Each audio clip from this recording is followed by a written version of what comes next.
I'm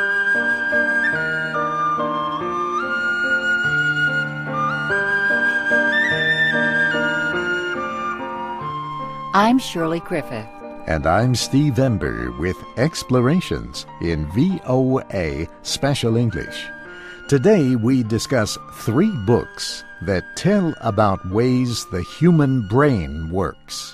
One book considers the power of the brain in controlling why some people care about how someone else feels and why others do not. Another book describes how the limitations of the brain can affect our lives. The third book is about how the brain develops in a baby.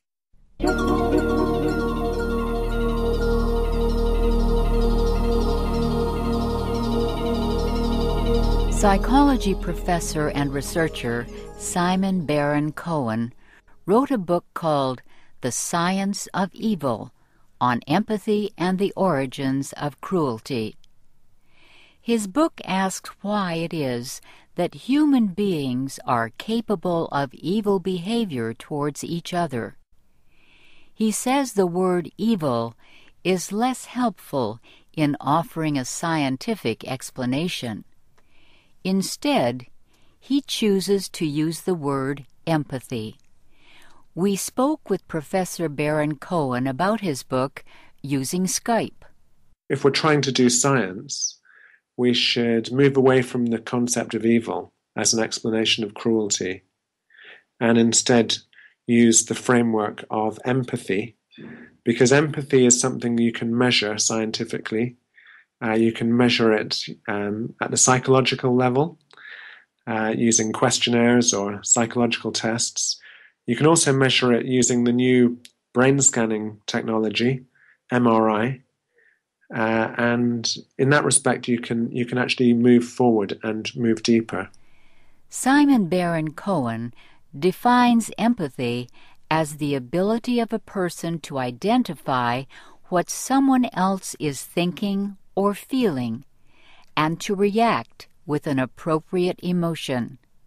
He says people who do evil acts are showing a lack of empathy.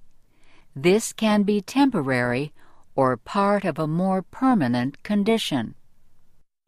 Professor Baron-Cohen and his research team developed a way to measure individual differences in empathy.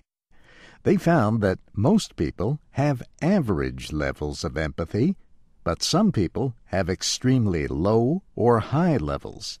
In my book, I call this the empathy bell curve, and part of what I'm exploring in the book is what determines where an individual scores on this empathy bell curve. Why do some people score much lower or much higher than other people? Empathy is linked to physical areas of the brain. Medical imaging technology has identified at least 10 parts of the brain that are active when people empathize. And these areas are less active in people with little or no empathy. Why would someone lack empathy? Professor Baron-Cohen offers evidence suggesting that zero empathy can be the result of environmental, social, and genetic conditions. The question of empathy is a meaningful one in the field of psychology. Lack of empathy has an influence on borderline personality disorder, narcissism, psychopathy, and the developmental disorder, autism. Professor Baron-Cohen says borderline personality disorder, narcissism, and psychopathy are described as personality disorders. But he says psychiatric experts could instead define them as empathy disorders. This could open up new ways of studying and treating these disorders. Recognizing the importance of empathy could also change the way legal and psychiatric experts consider and treat people who commit acts of cruelty. But this recognition goes far beyond psychiatry. The writer says empathy is one of the most valuable resources in our world. One thing that I think may have been neglected in the past is just recognizing that empathy also has the power to resolve conflicts between people. So if we think about conflicts, it could be a conflict between two people, like two neighbors. It could be a conflict between two nations, for example, nations that go to war. That was Professor Baron Cohen speaking to us with Skype. He says it is important to recognize the value of empathy in areas like politics, education, and law, as well as psychiatry.